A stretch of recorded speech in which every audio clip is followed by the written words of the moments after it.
सर्वप्रथम आप सभी को नमस्कार। आज ये बताना चाहूँगा कि न मैं गुरु हूँ, न मैं कोई व्याख्याता हूँ, न कोई जानकार हूँ। आप ही की तरह एक साधारण व्यक्ति हूँ।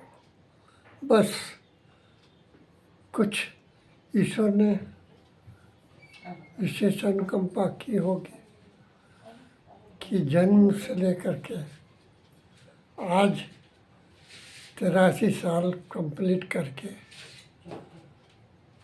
2-4 दिन आगे हो गया हो, 84 का हो गया हो, 84th रनिंग। तो कुछ विशेषता शुरू से बनी रहे और वो प्रारब्धवश हो सकता है। कुछ भी हो, इसको अन्यथा ना लें।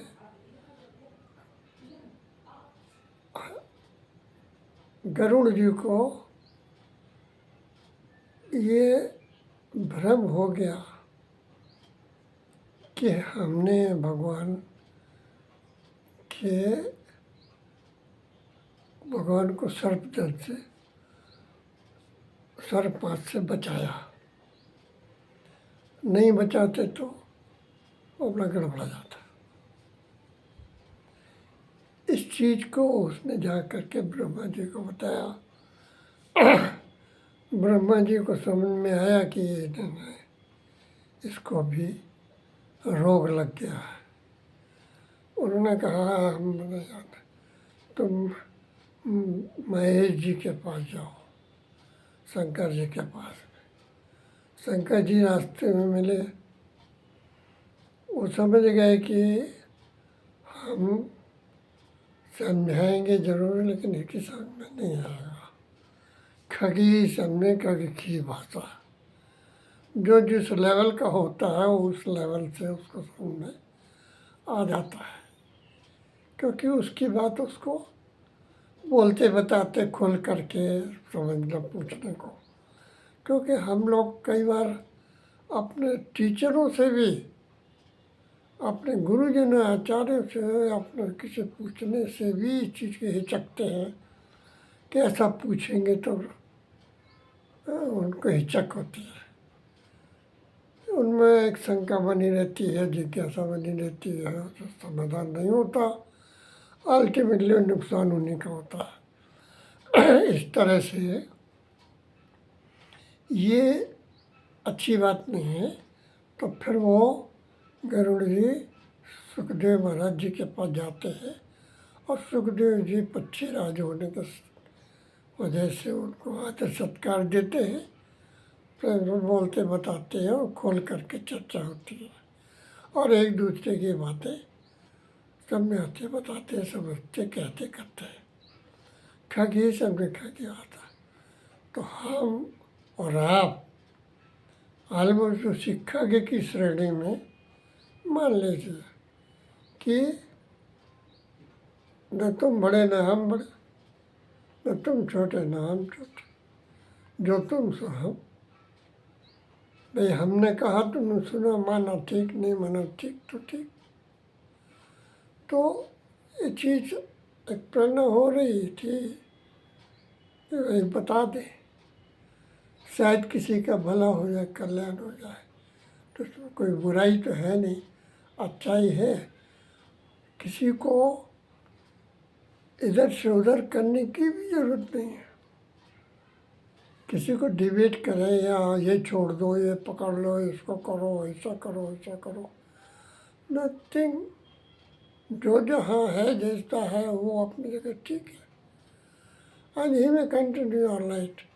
सिर्फ इस पर विचार करें कि जो वो कर रहे हैं उसकी तकनीक तो समझ लें। क्योंकि हम कोई भी काम करते हैं, काम तो सभी करते हैं, लेकिन टेक्निकल नॉलेज जो है और निपुणता वो कम लोगों के पास होती है। वो सबके पास में उतनी अच्छी नहीं होती है। तो काम करने से पहले काम को समझें, उसकी टेक्निक को समझें। ये नहीं कि वो भी कर रहे तो हम भी कर रहे। भाई वो क्या कर रहे हैं, क्यों कर रहे हैं, कैसे कर रहे हैं, उनकी क्या समझ है, वो कर रहा है। तो वो अगर नरक में जाते हैं या कुएं में गिरते हैं तो हम भेड़ चाल वाली बात नहीं। आप समझ लगाएं, भगवान ने आपको बुद्धि दी है, उसको आराम से इस्तेमाल करें। जितना इस्तेमाल करेंगे वो उतनी प्रकार होगी। इसलिए उसका इस्तेमाल तो भरपूर होना चाहिए और उसको इस्तेमाल करके फिर जो ठोस कदम उठाएं उसको एक मजबूती के साथ में उस पर अमल भी करें। अगर आपको मालूम है, it is good to get up early in the morning. Early morning makes a man healthy wealthy and wise. हम सभी जानते हैं, सबको मालूम है। लेकिन अगर उस पर अनुसरण और उस पर व्यवहारिक नहीं हुए आदमी, उस पर अमल नहीं किया तो उस जानने का क्या मतलब हुआ। इसलिए अगर आप जानते हैं और आपकी बुद्धि कहती है कि ठीक है, तो फिर उसको यू शुड मीन इट, फिर वो किया जाना चाहिए। और फिर तन मन से किया जाना चाहिए, सीरियसली किया जाना। यू डू इट आज यू रियली मीन इट। उसको आपको सीरियसली लेना है और उसको करना है। और रास्ते तो सभी हैं। पहाड़ चढ़ने के लिए एक सीढ़ी इधर से भी है, एक उधर से भी, एक उधर से भी, एक उधर से भी। एक सीमेंट की है, एक लोहे की है, एक पत्थरों की है, एक तरफ सोने की, एक तरफ ऐसे ही है पहाड़ गड़बड़। तो चढ़ने वाले चढ़ रहे हैं अपनी अपनी पसंद के अनुसार और पहुंचने वाले पहुंच भी रहे, लेकिन पहुंचने वाले पहुंच रहे हैं। अब हमें ये देखना है कि पहुंचने वाले पहुंचे तो कितने पहुंचे, कैसे पहुंचे, वो पहुंच करके फिर वो उसका आउटकम क्या हुआ। अगर वो पहुंचे कुछ दूर तक और उसको ने बताया, बोले यार ए भाई इतना तक तो हिमालय में, इसके आगे का हम नहीं जानते, तो भी पूरा ज्ञान नहीं हुआ, तो उनका अनुभव भी अधूरा। आप भी चाहें तो अधूरा अनुभव आप भी ज्ञान प्राप्त कर सकते हैं। किसी ने जीप चढ़ाई, किसी ने गर्दन चढ़ाया, आप भी जीप चढ़ा कर देना, आप भी रावण हो जाओगे। कीर्तन किया, भजन किया, भगवान प्रसन्न हो गए। बोल बेटा तेरी क्या इच्छा है, मांग वरदान। उन्होंने वरदान मांग लिया, भगवान बहू को बच्चा हो जाए, फलाने करना, दुकान चलने लगे, मुकदमा जीत जाए, सब हो गया। भगवान ने वरदान दिया, उनका काम पूरा हो गया, मनोरथ पूरा। लेकिन जो कुछ भी उन्होंने मांगा, उस मांग के साथ में संग में और बहुत सी चीज़ें जोड़ दी गई हैं, वो भी तो आपको लेना पड़ेगा ना। If you ask for a coin, if you receive A head, you have to enjoy the tail also. It cannot be possible that you will enjoy only a head, that's all. If you receive a coin, you receive a head, no doubt, but you have to receive tail also. उसके repercussion, उस पर होने वाले लफड़े झपड़े, वो भी आपको बर्दाश्त करने पड़ेंगे। इसलिए जो मांगिए सोच समझ के मांगिए, अथवा मांगिए मत, क्योंकि वो अंतर्यामी है। आपको विश्वास नहीं इसलिए आपने मांगा। अगर आपको विश्वास होता तो आप ये कहते कि आप तो अंतर्यामी हैं, हमें आपसे मांगने क्या है, आप तो समझते हो सब समस्या है हमारी, दया करो, कृपा करो, रक्षा करो, क्षमा करो, गलती हो गई। ये तो बात समझ में आती है। लेकिन वरदान मांगना और हम ये करेंगे तो बाप के कुछ जिद्दी बच्चे भी होते हैं, जिद करते हैं, परम पिता या पिताजी न चाहते हुए भी कुछ चीज़ें दे देना पड़ती हैं, दे देते हैं, लेकिन वो मन से नहीं देते। और कुछ चीज़ें ऐसी होती हैं कि पिता मन से देता है, और कुछ चीज़ें ऐसी होती हैं कि पिता बिना कहे देता है। ऐसी चीज़ें भी हैं। हमें तो सिर्फ विश्वास करना है कि है कैसा है। So we are coming on what is the aim of the life. ये ऐसा प्रश्न है कि मेरे साथ भी किया गया था, और मैंने भी बहुतों से किया, और मुझे भी इसके जवाब तरह तरह के मिले। उनमें से कहते ईट ड्रिंक एंड बी मेरी, दूसरा बोला ये है, दूसरा तीसरा है, चौथा है, सब लोग भिन्न भिन्न मत, भिन्न भिन्न विचार, भिन्न भिन्न पसंद अपने बोला। खूब दारू पीने को मिले, खूब ये खाने को मिले, तो जिसकी जो पसंद थी पेटू राम को खूब बस भोजन आराम से मिलता रहा, अपन मस्त दैट्स ऑल। तो इस तरह से what is the aim of life? In fact, in my opinion, as I feel, I may be right or wrong, that you can very well decide. But what I say, try to understand it. The main aim of the life is Atma Sakshatkar.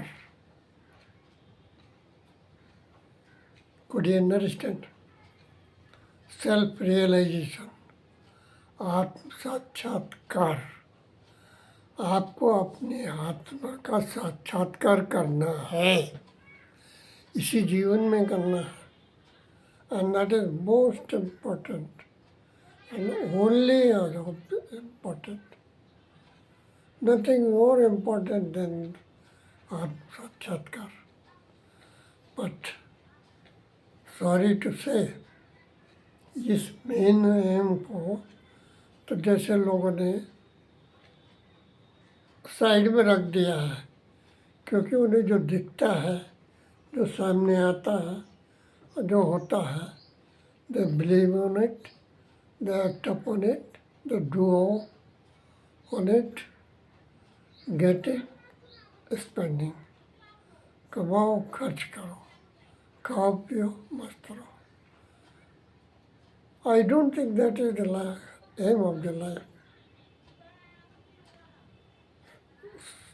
कुछ समय के लिए इसमें there can be enjoyment, और अच्छा भी है। बड़े भाग मनुष्य पावा, मनुष्य का तो बड़े भाग से मिलता है।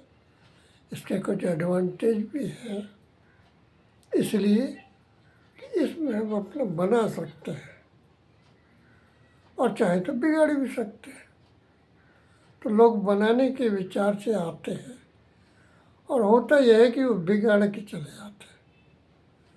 तो ये उनका अपना नुकसान है, क्योंकि ये सबकी अपनी अपनी खेती है, इसमें नोबडी का हेल्प है अनदर पर्सन। आप करेंगे और आप भरेंगे। इस तरह से आत्म साक्षात्कार, और वो हो कैसे और होता कैसे और है क्या आत्मा, यही एक रहस्य का विषय बना है कि व्हाट इज सोल, आत्मा है क्या।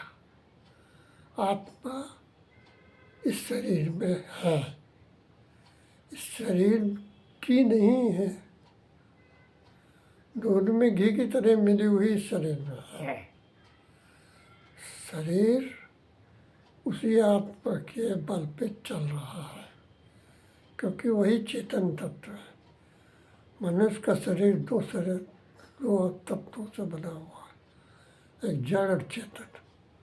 चेतन तत्व आत्म तत्व है, ईश्वर का चेतन अमल सहज सुखराशि, ईश्वर जीवन राशि। और जड़ तत्व तो आप जानते हैं कि आदमी मर गया, बेकार, उसका सब कुछ यही, नाते रिश्ते धन दौलत नेम प्रेम नीम सब है, उसके इंद्रियों के व्यापार भी है, उनके मन चित्त बुद्धि भी है। यानी there is nothing that is taking. बाकी जो कुछ भी उसका ज्ञान था, बुद्धि थी, समझ थी, वो सब यहीं की यहीं रह गई। मरणो धर्म है, एक्सेप्ट आत्मा। वही एक ऐसी चीज़ है जो इससे निकल करके अपने अंशी में मिल जाएगी। और अंशी और अंश, आप जानते हैं कि हम लोग का जो अंशी है परम पिता परमेश्वर, हाउ पावरफुल ही इज। वो गुरुओं का गुरु, ये कलाकारों का कलाकार, जादूगरों का जादूगर, विश्व नियंता, सब कुछ। मैन इज ए पग्नेशियस एनिमल, एक संघर्षशील प्राणी है, विचारवान है। वो इस रहस्यमयी चीज़ के पीछे पड़ गया कि आखिर ये आत्मा है क्या, ये आती कहाँ से और जाती कहाँ है। और उसको इसने खोजने के लिए, मिलने के लिए, जानने के लिए अच्छा प्रयास किया। युगों युगों से किए ऋषि मुनियों ने किया। अब जिस प्रकार से अंशी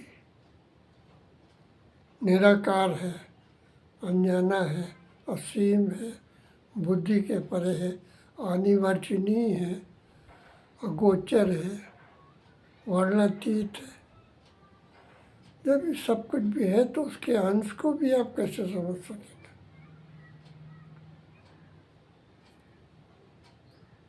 समुद्र है, उसका पानी घड़े में है, प्रॉपर्टी मिलती है, लेकिन घड़ा समुद्र तो नहीं हो सकता है ना। फिर भी प्रॉपर्टीज मिलती है तो कुछ अंदाज़ा उससे मिल सकता है। लेकिन यहाँ तो यह है कि न समुद्र समझ में आता है और न घड़ा समझ में आता है, न घड़ा दिखता है न समुद्र दिखता है। इसी प्रकार परमपिता परमेश्वर नियंता, वो अनजाना है, अरूप है, निर्गुण निराकार है। उसकी प्रकार से उसका अंश भी निराकार है, जिसको दर्शन दिखता नहीं है, लेकिन अनुभव गम्य है, अनुभव में आता है।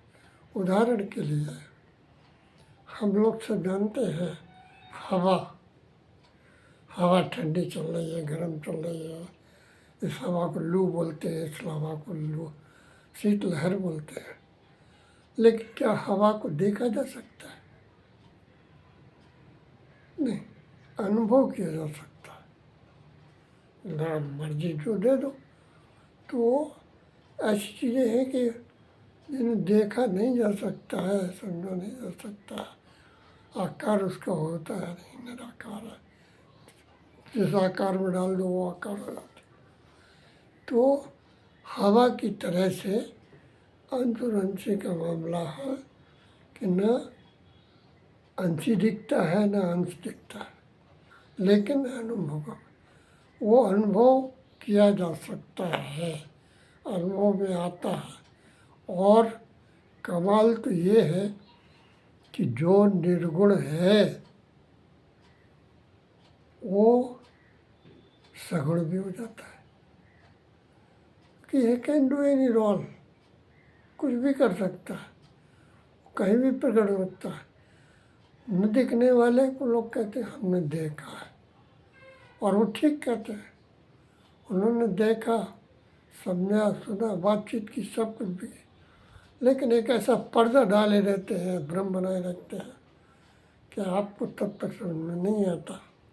उनका पर्दा करने के बाद में समझ में आता है, अरे वो तो साक्षात ब्रह्म थे, जिनसे हम बात करते थे, आते थे अप्सरी ने। तब कहीं जा कर के रहस्य खुलता है, तब वो जाके हृदय में विराज जाते हैं। जब हृदय में विराज जाते हैं तब फिर उनका रहस्य जो है वो धीरे धीरे खुलना स्टार्ट होता है। इसलिए वो न दिखने वाला भी दिखने लगता है, न समझ में आने वाला भी सुनने वाला। इसीलिए कहते हैं से जाने जही दे ही जनाई। जिसको वो चाहता है कि ये जाने, उसको कुछ ऐसा दे देता है मसाला कि उसकी समझ में आने लगता है। अब कहत कठिन समझत कठिन, अगर समझ में आ जाए तो किसी को समझ आना कठिन। तो इस तरह से जिसकी समझ में आता है उसकी जीभ काट लेते, पर किसी को बताने में नहीं देते, वो बताने लायक रहता नहीं। वो फिर वो भी गुम हो जाता है। वो भी अगर सही से जान गया तो भी अवधूत मस्त हो जाता है। फिर वो आप कहेंगे कि पागल है, बेवकूफ़ है, अवधूत है। ऐसों को बहुतों को देखा कि वो कट से रीस लगे, लेकिन अवधूत मस्त माने अपनी मस्ती मस्त है, उनको उससे कोई मतलब नहीं कौन क्या कर रहा। तो वो भी एक अवस्था होती है जो लोगों में आती है और होती है, और लोग उसको ऑप्शन करते हैं। तो हम सब लोगों को आत्म साक्षात्कार करने का प्रयास करना चाहिए। ऋषियों उन्होंने किए, पहुँचे, अंत में नीति नीति कह दिया। अब साइंस ने भी बहुत तरक्की करी, अच्छी तरक्की की है, काबिल तारीफ।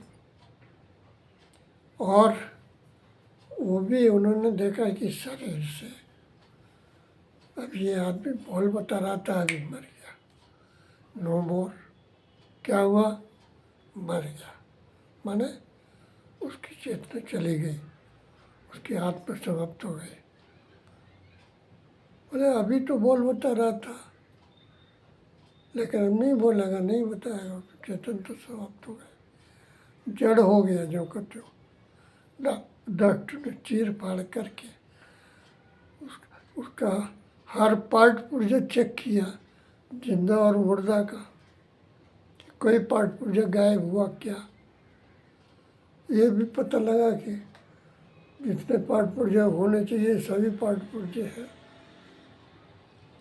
Everything okay, nothing is missing. और जब कुछ मिस नहीं कर रहा है तो अब ऐसा क्या हो गया?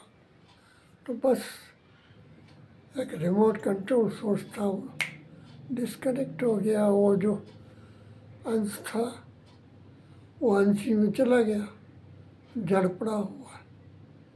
अब ये अभी तक जो इसमें था अंश की वजह से, तो ये बॉडी कंस्ट्रक्टिव थी।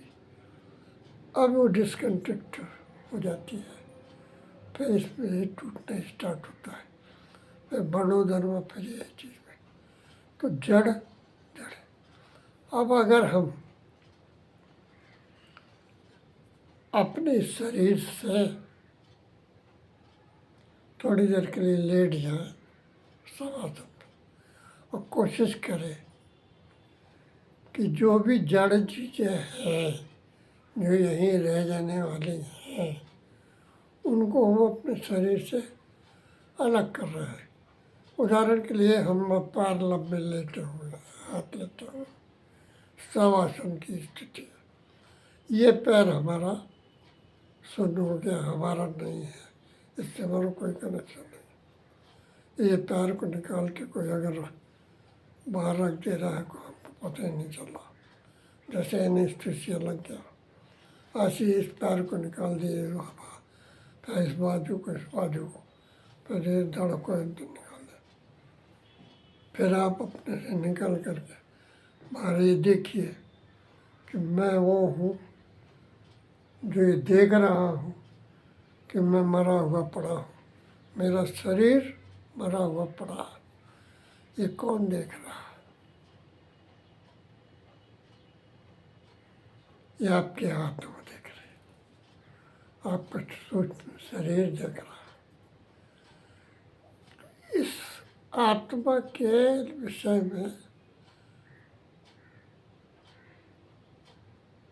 हमको एक ऐसा पक्ष लेके चलना पड़ेगा जिससे वो उजागर हो, क्योंकि ये पक्ष उजागर नहीं है। हेड और टेल, हेड जो है ज़्यादा इम्पोर्टेंट हो गया है, हेड की चर्चा ज़्यादा होने लगी है, टेल को बेचारे को भुला दिया गया। जैसा है एक लौकिक पक्ष, दूसरा है अलौकिक पक्ष, जीवन का, लाइफ का।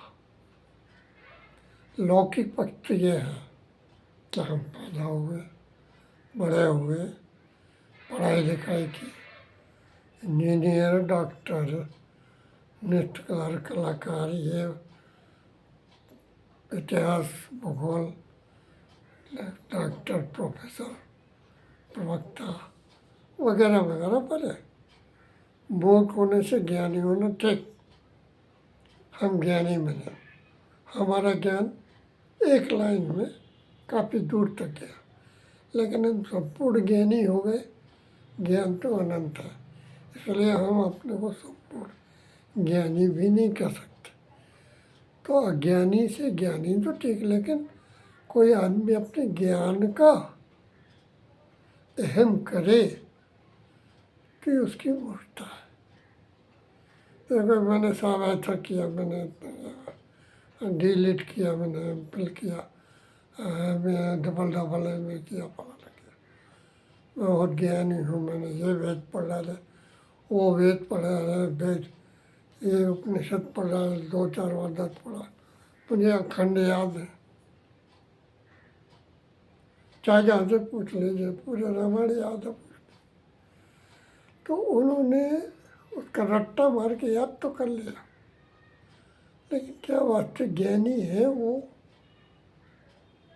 अरे अगर ऐसे ज्ञानी, अगर ज्ञान तो है नहीं, तो कहा जाए थोड़ा इसका मर्म बताइए, इसका अर्थ बता दीजिए, इसका अर्थ। बोले वो नहीं, हम तो पूरी, तो आप छोर बताओ, हम पूरा पढ़ा। तो ऐसे ज्ञानी होने का भी कोई मतलब नहीं है।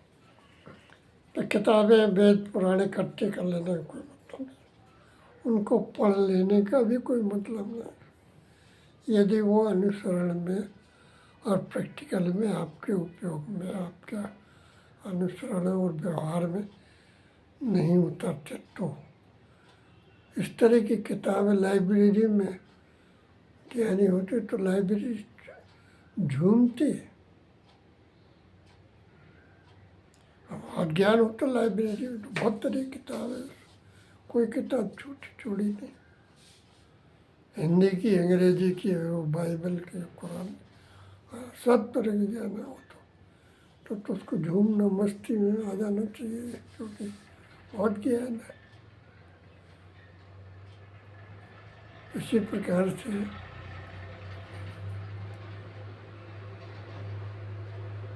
यदि किसी गधे के ऊपर रामायण, महाभारत, गीता, पुराण, उपनिषद सब भर दिया, रख दिया जाए, तो क्या वो ज्ञानी हो जाएगा?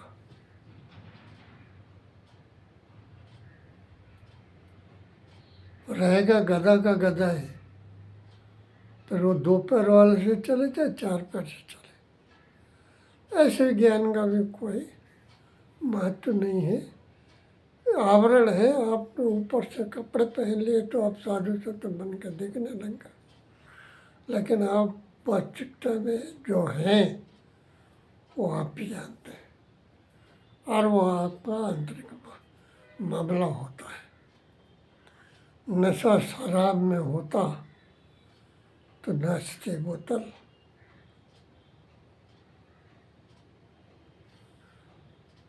उस पर आप खूब चर्चा कर लें, शराब ऐसी होती है, शराब पुरानी है, ऐसा वैसा, चर्चा आप दिन रात कर लीजिए, उस पर बखान भी कर लीजिए, उस पर बुक्स भी लिख डालिए, उस पर बुक्स भी पढ़ डालिए, यहाँ तक कि उसे नहा भी लीजिए, डुबकी मार लीजिए, पूजा पाठ कर लीजिए, यंत्र मंत्र यंत्र कर लीजिए, कर्म कांड भी डालिए, क्या नशा होगा? नशा तो तब होता है 2 घूंट गले से नीचे उतार लिए होते, सारे प्रश्न खत्म।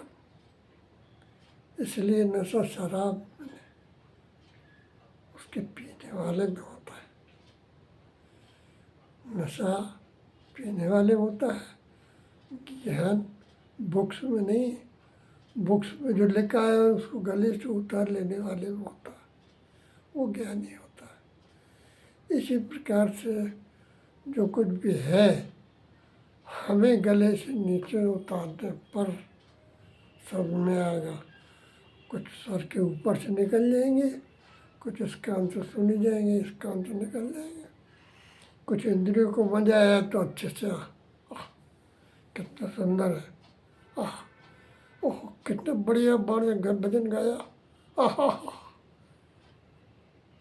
कुछ शरीर में तो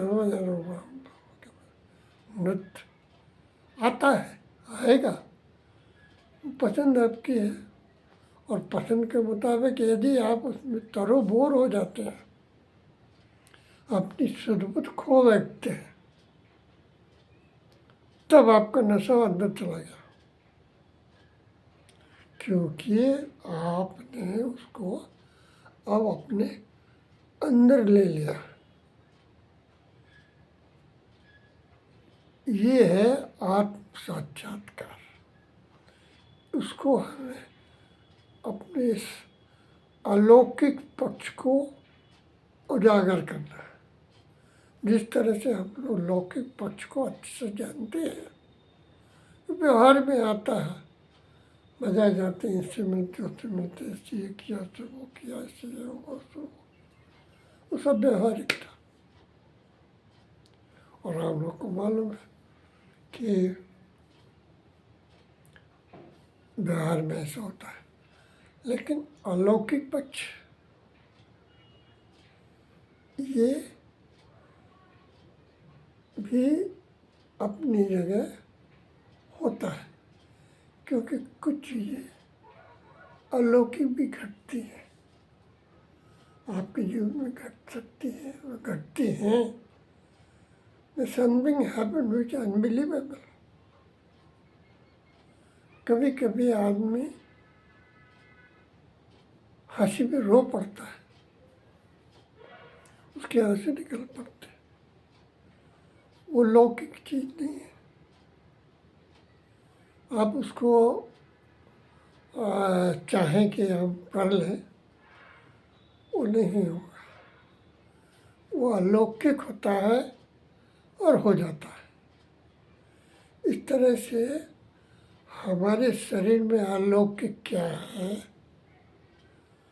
अलौकिक कितनी चीज़ें हैं, कहाँ कहाँ है, क्या क्या है, उस पक्ष को हमें उजागर करना है।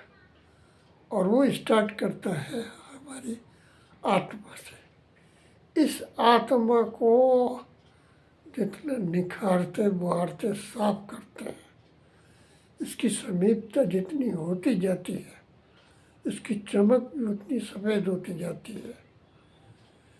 इसका फिर व्यक्ति को पता भी चलता है, क्योंकि आत्मा के नज़दीक होने से इसका बल भी व्यक्ति में बनता है, आत्मबल। और ये आत्मबल एक ऐसा बल है कि जिसके सामने विश्व का कोई बल काम नहीं करता। सारे बल आत्मबल के सामने गिर गए। महाबली से महाबली भी डूब गए और आत्मबली जीते, पूजनीय हुए, पूजे गए। बहुत सी चर्चाएं किससे आपको मालूम होगा। आत्मबल क्या नहीं करा सकता, क्योंकि आत्मबल ये अलौकिक है, आत्मा अलौकिक है। आत्मा अलौकिक इसलिए है कि आत्मा परम पिता परमेश्वर ईश्वर का अंश है। वो आत्मा से कनेक्टेड है, उस अंश से कनेक्टेड है, फिर वो अंश उस अंश से कनेक्टेड है। तो जिसके पास में उस महाशक्ति का बल उसके पास में है, उसके सामने पर किसी की मजाल नहीं कि टिक सके। अब पता नहीं क्या होता है कि आया था वो लड़ने के लिए और हाथ पैर जोड़ करके चला गया। क्या हुआ? समथिंग वंडरफुल, अलौकिक। Things will happen, just you have to try it, explore it. खोजना होगा, कुरेदना होगा, इस पक्ष पर भी ध्यान देना होगा, क्योंकि आत्मा है, आत्मा में बल है, आत्मा महान चीज है, आत्मा अनुभवगम है। जिस प्रकार से हवा का अनुभव होता है, दिखती तो नहीं लेकिन अनुभव होती है, इस तरह से आत्मा का भी अनुभव जगह जगह होती है। कभी कभी आत्मा तो चिघाड़ करके बोलती है। आप अगर किसी का गलत काम कराएंगे और आपसे आपका संबंध है, आप आत्मा के प्रति संवेदनशील हैं, तो आत्मा आपको रात को ठीक से सोने नहीं देगी। आपको कहेगी जाओ जाओ, क्षमा मांग के आओ, माफ़ी मांग के आओ, तुमने गलत किया। यदि कभी किसी के साथ अच्छा किया है तो आत्मा की प्रकाशित होती है, प्रसन्नचित होती है, आपका भला चाहती है, आपका हेल्प करती है। तो हमें ये देखना है कि हमारा अलौकिक पक्ष कितना ज़्यादा से ज़्यादा बलवती हो। अलौकिक चलेगा और अलौकिक भी चलेगा। ये नहीं हो सकता कि ये पक्ष नहीं हो और वो पक्ष हो, वो पक्ष हो और ये ना हो। रहेंगे दोनों, क्योंकि जड़ और चेतन ये दोनों हैं। ये दोनों साथ साथ तब तक रहेंगे जब तक शरीर है। ये बैलेंस में डिस्टर्बेंस नहीं पैदा किया जा सकता। ये दोनों साथ साथ चलेंगे, and you have to keep a balance on it. जैसे आदमी साइकिल चलाता है, बस आपको टैक्ट से मालूम है बैलेंस है, यहाँ भी वहाँ थे। करते कर्म करो विधि नाना, मन राखो जाकर पाने जाना। एक आदमी साइकिल चला रहा है, उसका मालूम है कि कहाँ जाना है, रास्ते का क्या हाल है, साइकिल में पैडल मारना है और क्या क्या लाना है, क्या क्या मंगाया गया है, पीछे टायर पंचर तो नहीं हो गया, और पान भी खाया हुआ है। तो पान का स्वाद भी ले रहा है, साइकिल भी चल रही है, सारे काम हो रहे हैं। तो इस प्रकार से जिस प्रकार के साइकिल चलाते हुए पान खाने का भी आनंद ले रहा है व्यक्ति, हमें अलौकिक पक्ष को इक्वली बैलेंस में रखना है। फिर अलौकिक में रहते हुए लौकिक काम करिए।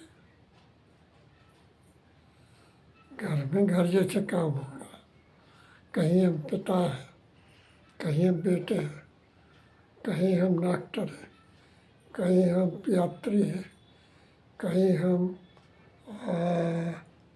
बीमार पेशेंट हैं, कहीं हम नौकर हैं, कहीं बीवी के पति हैं, किसी के साले हैं, किसी के बहन हैं।